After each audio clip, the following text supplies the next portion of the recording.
Nosso propósito interior tão logo superamos a preocupação com a mera sobrevivência, a questão do sentido e do propósito se torna de capital importância para nós. Muitas pessoas se sentem aprisionadas nas rotinas do cotidiano, que parecem privar sua vida de significado. Algumas acreditam que a vida está passando ou já passou por elas. Outras se veem profundamente limitadas pela necessidade de trabalhar e cuidar da família ou por sua condição financeira ou de vida. Há indivíduos que são devastados por um estresse agudo, enquanto outros se consomem num imenso tédio. Há quem esteja envolvido numa atividade frenética e quem se veja perdido na estagnação. Muita gente anseia pela liberdade e pelo crescimento que a prosperidade promete. Mas há pessoas que já desfrutam da relativa liberdade que acompanha a prosperidade, mesmo assim, constatam que isso não é o bastante para dar um sentido completo à sua vida. Nada substitui a descoberta do verdadeiro propósito. No entanto, o significado genuíno, ou primário, da vida não pode ser encontrado no nível exterior. Ele não diz respeito ao que fazemos, e sim ao que somos, isto é, ao nosso estado de consciência. Portanto, a coisa mais importante a entender é: nossa vida tem um propósito interior e um propósito exterior. O primeiro deles diz respeito a ser e é primário. O segundo se refere a fazer e é secundário. Embora este livro trate principalmente do propósito interior, este capítulo e o seguinte indicam também como alinhar esses dois propósitos. O interior e o exterior, contudo, estão a tal ponto interligados que é quase impossível falar de um sem mencionar o outro. Nosso propósito interior é despertar. É simples assim. Nós o compartilhamos com todas as pessoas do planeta porque esse é o propósito da humanidade. O propósito interior de cada indivíduo é uma parte essencial do propósito do todo, do universo e a sua inteligência emergente. Por outro lado, o propósito exterior pode mudar ao longo do tempo. Ele varia significativamente de pessoa para pessoa. Encontrar o propósito interior e viver alinhado com ele é o alicerce para a satisfação do propósito exterior. É a base para o verdadeiro sucesso. Sem esse alinhamento, até conseguimos alcançar determinadas metas por meio do esforço, da luta, da determinação e do puro trabalho intenso ou da esperteza e da habilidade. Mas não existe alegria nesses empreendimentos, e eles costumam acabar em alguma forma de sofrimento. O despertar é uma mudança no estado de consciência que ocorre com a separação entre pensamento e consciência. No caso da maioria das pessoas, isso não é um acontecimento, mas um processo pelo qual elas passam. Até mesmo aqueles raros seres que experimentam um súbito, radical e aparentemente irreversível despertar passam por um processo no qual o novo estado de consciência flui de modo gradual, transformando tudo o que eles fazem e, assim, vai se integrando à sua vida. Em vez de ficarmos perdidos em nossos pensamentos, quando estamos despertos reconhecemos a nós mesmos como a consciência por trás deles. O pensamento deixa de ser uma atividade autônoma que se apossa de nós e conduz nossa vida. A consciência assume o controle sobre ele. O pensamento perde o domínio da nossa vida e se torna ao servo da consciência, que é a ligação consciente com a inteligência universal. Outra palavra para ela é presença, consciência sem pensamento. A iniciação do processo do despertar é um ato de graça. Não podemos fazer com que ela aconteça, nem nos preparar para ela, nem acumular méritos para alcançá-la. Não existe uma sequência precisa de passos lógicos que leve nessa direção, embora a mente fosse adorar isso. Também não precisamos nos tornar dignos primeiro. Ela pode acontecer a um pecador antes de chegar a um santo, mas não necessariamente.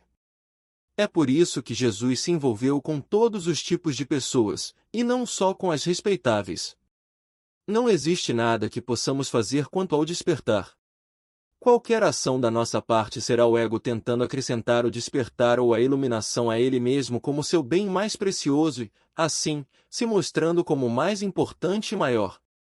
Nesse caso, em vez de despertarmos, acrescentamos o conceito do despertar à nossa mente, ou a imagem mental de como se parece uma pessoa desperta, ou iluminada, e depois procuramos adotar esse modelo. Assumir essa imagem, seja ela criada por nós ou pelos outros, é viver sem autenticidade, outro papel inconsciente que o ego representa. Portanto, se não existe nada que possamos fazer quanto ao despertar, independentemente de já ter acontecido ou não, como ele pode ser o propósito primário da nossa vida? Não existe a ideia implícita de que podemos fazer alguma coisa em relação ao propósito? Apenas o primeiro despertar, o lampejo inicial da consciência sem pensamento, acontece por graça, sem nenhum gesto da nossa parte. Se você considera este livro incompreensível ou sem significado, é porque isso ainda não lhe aconteceu. No entanto, caso algo em seu interior responda a ele, se você, de alguma forma, reconhece a verdade nele, isso significa que o processo do despertar já está em andamento. Depois dessa etapa inicial, não poderá ser revertido, embora possa ser retardado pelo ego. No caso de algumas pessoas, esta leitura desencadeia o processo do despertar. Em relação a outras, a função deste livro é ajudá-las a reconhecer que já começaram a despertar e, assim, intensificar e acelerar esse processo. Este livro também auxilia no reconhecimento do ego sempre que ele tenta recuperar o controle e obscurecer a consciência que está surgindo. Alguns indivíduos experimentam o despertar quando, subitamente, se tornam conscientes dos tipos de pensamentos que costumam ter, sobretudo os negativos e persistentes, com os quais podem ter se identificado durante toda a vida. De repente, há uma consciência que está consciente do pensamento, mas não é parte dele. Qual a relação entre consciência e pensamento? Consciência é o espaço em que os pensamentos existem quando esse espaço já se tornou consciente de si mesmo. Quando temos um lampejo de consciência ou presença, reconhecemos isso de imediato. Não se trata mais de um simples conceito na nossa mente. Então, somos capazes de fazer a escolha consciente de nos manter presentes em vez de nos entregar ao pensamento inútil. Podemos convidar a presença para a nossa vida, isto é, criar espaço. Com a graça do despertar vem a responsabilidade. Temos a opção de continuar em frente como se nada tivesse ocorrido ou ver a importância disso e reconhecer o despertar da consciência como a coisa mais importante que pode nos acontecer. Estarmos abertos à consciência emergente e atrair sua luz para o mundo torna-se então o propósito primário da nossa vida. Quero conhecer a mente de Deus. O resto são detalhes, disse Einstein. O que é a mente de Deus? Consciência. O que significa conhecer a mente de Deus? Estarmos conscientes. Quais são os detalhes? Nosso propósito exterior e qualquer coisa que aconteça no mundo externo. Portanto, enquanto talvez ainda estejamos esperando que algo especial surja na nossa vida, podemos não perceber que a coisa mais importante que pode acontecer a um ser humano já ocorreu em nosso interior, o início da separação entre o pensamento e a consciência. Muitas pessoas que estão passando pelos estágios iniciais do despertar já não sabem mais com certeza qual é seu propósito exterior. O que move o mundo não as move mais. Reconhecendo com tanta clareza a loucura da nossa civilização, elas podem se ver de certa forma alienadas da cultura ao seu redor. Algumas sentem que habitam uma terra de ninguém entre dois mundos. Elas não são mais conduzidas pelo ego, mesmo que a consciência emergente ainda não tenha se tornado plenamente integrada à sua vida. Os propósitos interior e exterior não se fundiram. Um diálogo sobre o propósito interior. O diálogo a seguir condensa uma série de conversas que tive com pessoas que estavam buscando o propósito da própria vida. Algo é verdadeiro quando faz eco ao que existe no íntimo do nosso ser e o expressa, isto é, quando está alinhado com nosso propósito interior. É por isso que, primeiro, dirijo a atenção delas para seu propósito interior e primário. Não sei exatamente o que seria, mas desejo uma mudança na minha vida. Quero crescer, fazer alguma coisa significativa e, sim, almejo a prosperidade e a liberdade que ela traz. Tenho vontade de realizar algo importante, uma coisa que faça diferença no mundo. Mas, se você me perguntar o que é isso, não sei dizer. Você pode me ajudar a descobrir o propósito da minha vida? Seu propósito é se sentar aqui e conversar comigo, porque é onde você está e é o que está fazendo. Até que se levante e se ocupe de outra coisa. Então aquilo se tornará seu propósito. Então meu propósito é me sentar no meu escritório pelos próximos 30 anos até me aposentar ou ser posto para fora. Você não está no seu escritório agora, portanto esse não é seu propósito. Quando você se senta lá e faz qualquer coisa que seja, esse é seu propósito. Não para os próximos 30 anos, mas naquele momento. Acho que existe um mal-entendido neste caso. Para você, propósito corresponde ao que estou fazendo agora, enquanto para mim significa ter um objetivo global na vida, algo grande e importante que dê sentido ao que eu realizo, alguma coisa que faça diferença. E isso não é ficar lidando com papéis no escritório. Eu sei disso. Enquanto estiver inconsciente do ser, você buscará o significado apenas dentro da dimensão do fazer e no futuro, ou seja, na dimensão do ponto-tempo. E qualquer coisa significativa ou satisfatória que encontre vai se dissolver ou se revelar uma decepção. Provavelmente, será destruída pelo tempo. Todo o sentido que descobrimos nesse nível só é verdadeiro de modo relativo e temporário. Por exemplo, se cuidar dos seus filhos dá sentido à sua vida, o que acontecerá com esse significado quando eles não precisarem mais de você e talvez nem sequer o escutem mais? Se ajudar as pessoas dá significado à sua vida, você depende do fato de que elas sejam piores do que você para que sua vida continue a ter sentido e você possa se sentir bem em relação a si mesmo. Suponha que o desejo de ser bem-sucedido ou melhor em determinada atividade lhe proporcione significado. O que acontecerá se você nunca conseguir vencer ou se seu sucesso se abar um dia? Terá que recorrer à sua imaginação ou às lembranças, coisas muito insatisfatórias para dar sentido à sua vida. Sair-se bem em qualquer campo só terá valor se existirem milhares ou milhões de outros indivíduos que não consigam ter êxito. Portanto, você precisará que outros seres humanos fracassem para que sua vida possa ter significado. Não estou dizendo que ajudar os outros cuidar dos filhos e se esforçar para ser o melhor numa área sejam coisas que não valham a pena. Para muitas pessoas, elas são uma parte importante do seu propósito exterior, porém esse propósito sozinho é sempre relativo, instável e transitório. Em todo caso, isso não quer dizer que você não deva se envolver nessas atividades, mas que precisa ligá-las a seu propósito primário, interior, para que um sentido profundo flua para aquilo que você faz. Se você vive sem estar alinhado com seu propósito primário, qualquer que seja o propósito que estabeleça para a sua vida, até mesmo de criar o céu na terra, será propriedade do ego ou acabará destruído pelo tempo. Cedo ou tarde, ele levará ao sofrimento. Caso você ignore seu propósito interior, não importa o que faça, mesmo que seja algo aparentemente espiritual, o ego vai se instalar no modo como você o executar, e assim o meio corromperá o fim. O ditado "o caminho para o inferno é pavimentado com boas intenções" aponta para essa verdade. Em outras palavras, nem seus objetivos nem suas ações são primários, somente o estado de consciência que os acompanha. A satisfação do propósito primário estabelece a base para uma nova realidade, uma nova terra.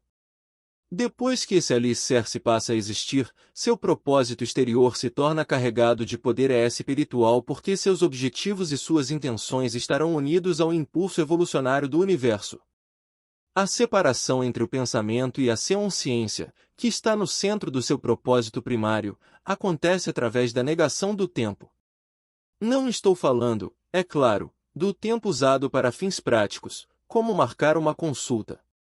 Não se trata do tempo do relógio, mas do tempo psicológico, que é o hábito arraigado da mente de buscar a plenitude da vida no futuro, onde não pode ser encontrada, e ignorar o único ponto de acesso a ela, o momento presente.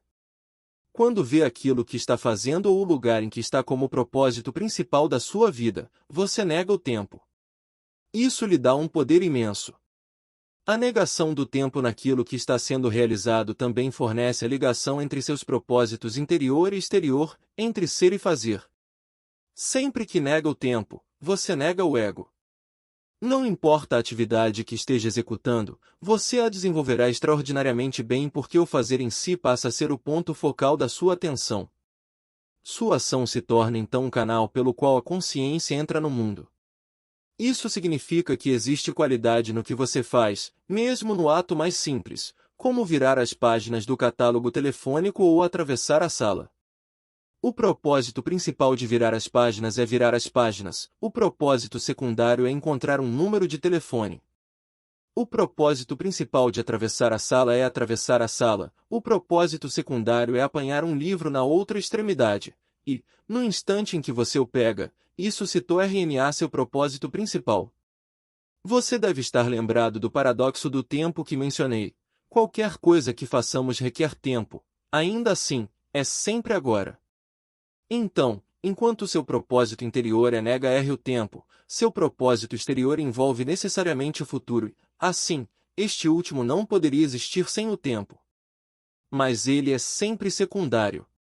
Toda vez que você fica ansioso ou estressado, isso mostra que o propósito exterior assumiu o controle e que você perdeu o propósito interior de vista. Terá se esquecido de que seu estado de consciência é primário, e todo o resto, secundário. Viver assim não me impediria de pretender alcançar algo importante? Meu medo é passar o resto da vida fazendo coisas pequenas, atividades que não têm nenhuma relevância. Tenho receio de jamais superar a mediocridade, de nunca ousar conquistar algo grandioso, de não satisfazer meu potencial.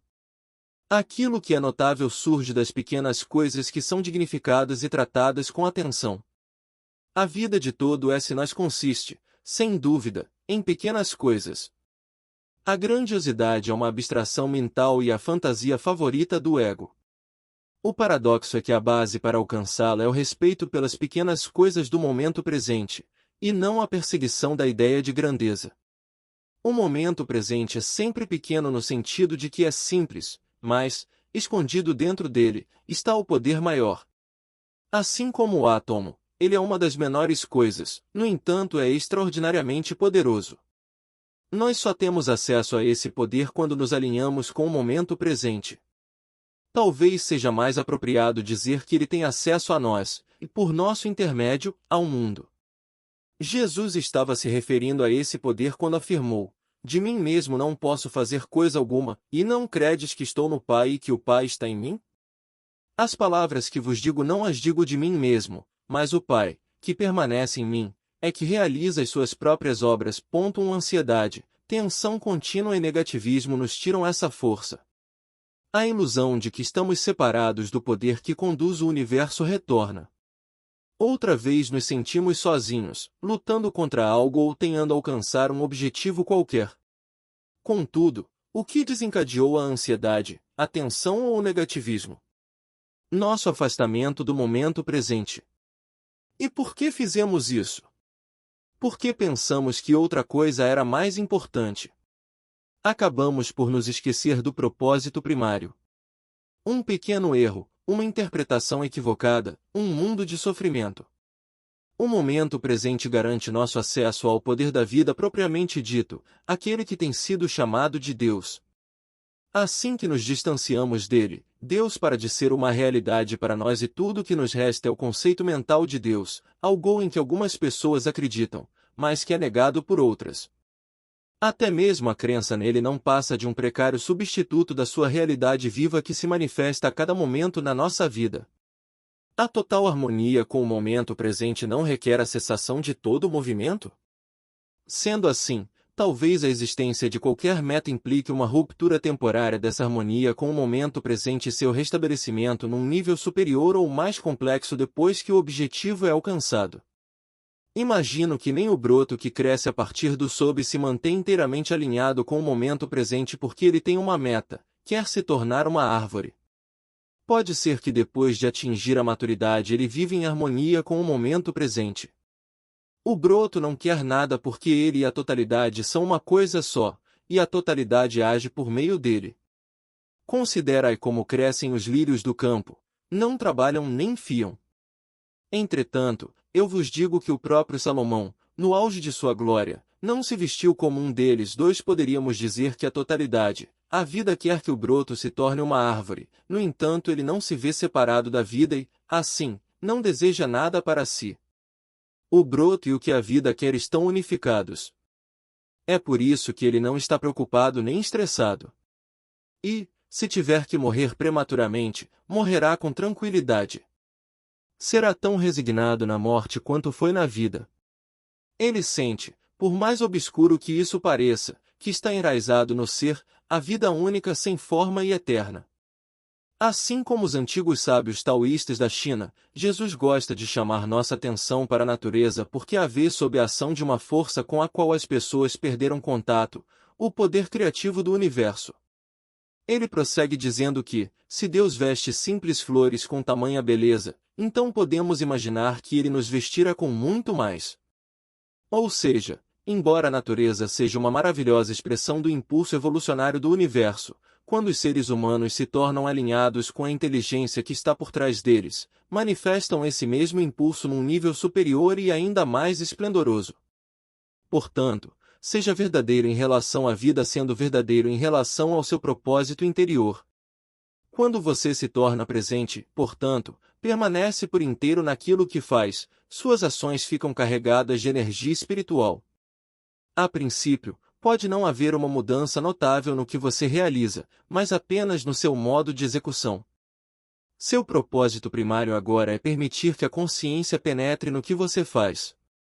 O propósito secundário é tudo o que você alcançar por meio do fazer. Se antes a noção de propósito estava sempre associada ao futuro, agora existe um propósito mais profundo que só pode ser encontrado no presente, pela negação do tempo. Quando se encontrar com as pessoas, no trabalho ou em qualquer outro lugar, dê a elas o máximo de atenção. Você já não estará ali como um indivíduo, e sim como um campo de consciência, de presença alerta. O motivo original da sua interação com o outro, comprar ou vender alguma coisa, pedir ou dar informações, por exemplo, é agora secundário. O campo de consciência que se forma entre vocês se estabelece como o propósito primário da interação. Esse espaço de consciência adquire uma relevância muito maior do que qualquer assunto sobre o qual vocês possam estar falando e do que os objetos físicos ou imaginados. O ser humano passa a ser mais importante do que as coisas deste mundo. Isso não significa que você vá se descuidar do que precisa ser feito no nível prático. Na verdade, a execução das coisas não só fica mais fácil como se desenrola com mais energia quando a dimensão do ser é reconhecida e, assim, se torna primária. O surgimento desse campo unificado de consciência entre as pessoas é o fator essencial dos relacionamentos na nova Terra. A noção de sucesso é apenas uma ilusão do ego? Como podemos medir o verdadeiro sucesso? O mundo lhe dirá que o sucesso é alcançar o que você se propôs fazer. E isso fará crer que o sucesso é vencer, que o reconhecimento e ou a prosperidade são ingredientes essenciais do êxito. No entanto, todos ou alguns desses conceitos costumam ser apenas subprodutos do sucesso. A noção convencional do sucesso refere-se ao resultado daquilo que fazemos. Alguns dizem que ele é o efeito de uma combinação de muito trabalho e sorte, de determinação e talento ou de estarmos no lugar certo na hora certa. Embora esses elementos possam ser fatores determinantes do sucesso, eles não são sua essência. O que o mundo não lhe diz, porque ele não sabe, é que você não pode se tornar alguém bem-sucedido. Você só pode ser bem-sucedido. Não permita que um mundo louco lhe diga que o sucesso é alguma coisa diferente de um momento presente pleno de êxito. E o que é isso? Existe um sentido de qualidade no que você faz, até mesmo no gesto mais simples. Qualidade pressupõe cuidado e atenção, elementos que acompanham a consciência. A qualidade requer sua presença. Digamos que você seja um empresário e que, depois de 2 anos de muita atenção e preocupações, finalmente consegue oferecer um produto ou serviço que vende bem e dá lucro. Sucesso? Em termos convencionais, sim. Mas, na realidade, você passou 2 anos poluindo seu corpo, assim como a Terra, com energia negativa, causou sofrimento a si mesmo e às pessoas ao seu redor e afetou muita gente que nem sequer chegou a conhecer. O pressuposto inconsciente por trás de toda ação desse tipo é que o sucesso é um acontecimento do futuro e que o fim justifica os meios. Contudo, o fim e os meios são uma coisa só. E, se os meios não contribuírem para a felicidade humana, tampouco o fim fará isso. O resultado, que é inseparável dos atos que o tornaram possível, já está contaminado por eles, e assim, criará mais infelicidade. Isso é ação kármica, que é a perpetuação inconsciente da infelicidade. Como você já sabe, seu propósito é secundário, ou exterior, situa-se na dimensão do tempo, enquanto seu propósito principal é inseparável do agora e, portanto, requer a negação do tempo. Como eles podem ser reconciliados? Compreendendo que a jornada de toda a sua vida consiste, em última análise, no passo que você está dando no momento presente. Dessa forma, dirigirá a ele sua máxima atenção. Isso não significa que você não saiba onde pretende chegar, mas apenas que esse passo é primário, enquanto seu destino é secundário. E aquilo que você vai encontrar quando alcançar seu destino dependerá da qualidade desse primeiro passo. Outra maneira de considerar esse ponto: o que o futuro lhe reserva é fruto do seu estado de consciência agora. O sucesso ocorre quando o fazer é investido da qualidade perene do ser. A menos que o ser flua para o fazer, a não ser que esteja presente, você se perde em qualquer coisa que faça. E também no pensamento, assim como nas suas reações ao que acontece externamente. O que você quer dizer exatamente com você se perde? A essência de quem nós somos é a consciência.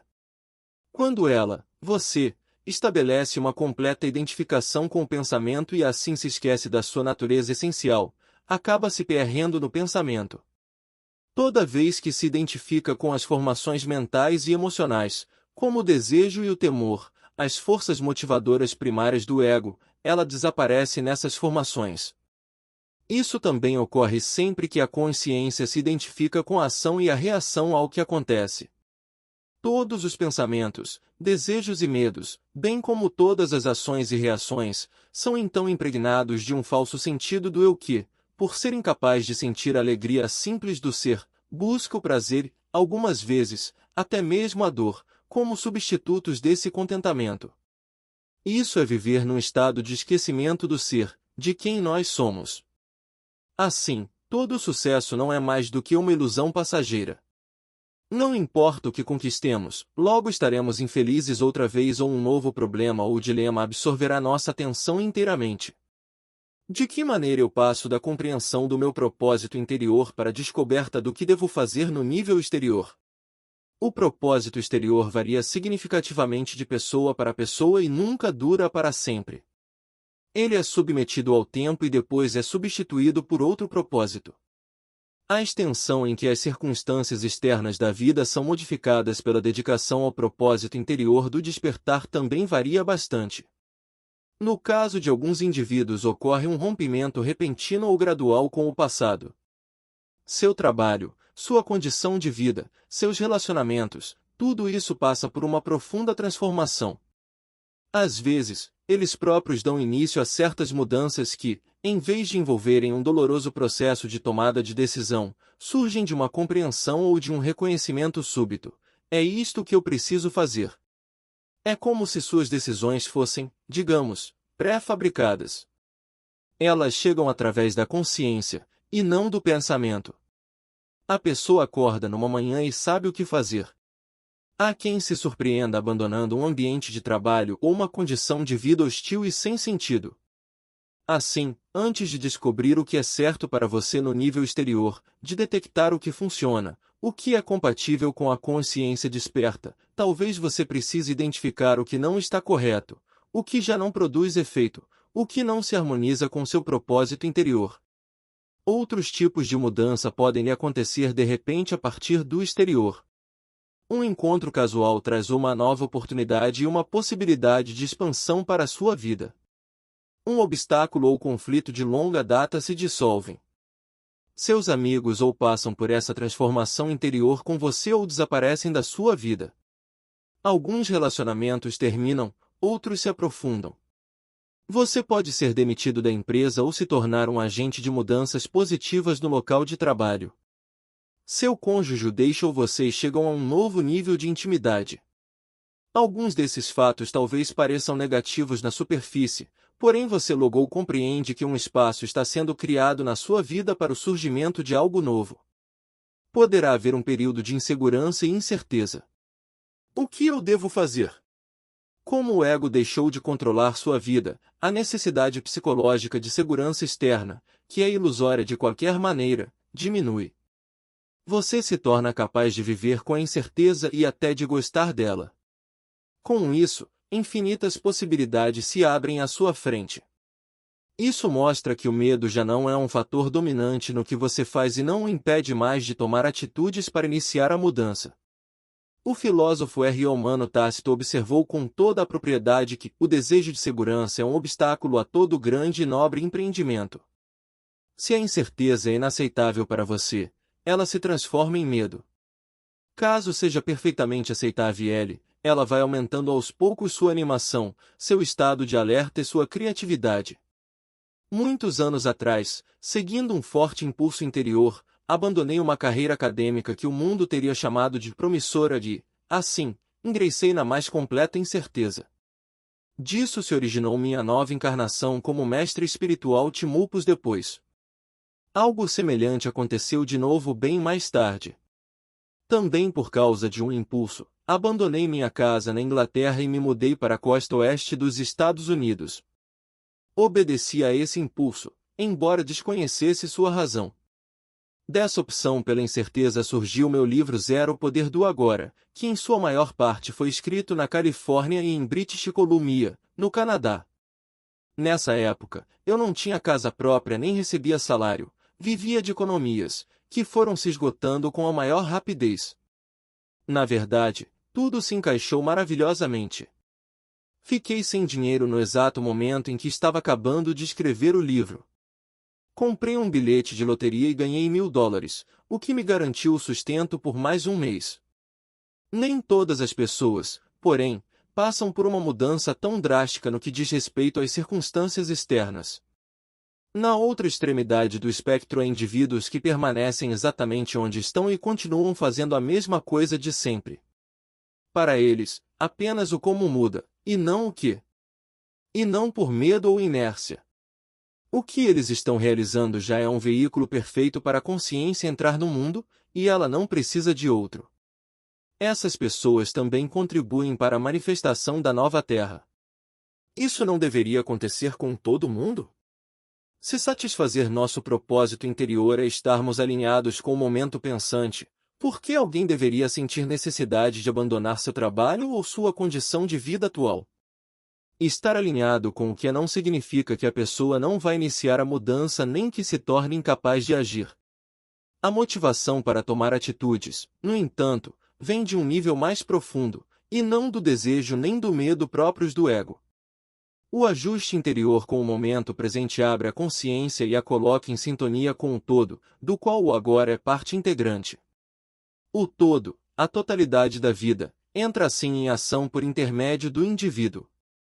O que você quer dizer com o todo? Por um lado, o todo compreende tudo que existe.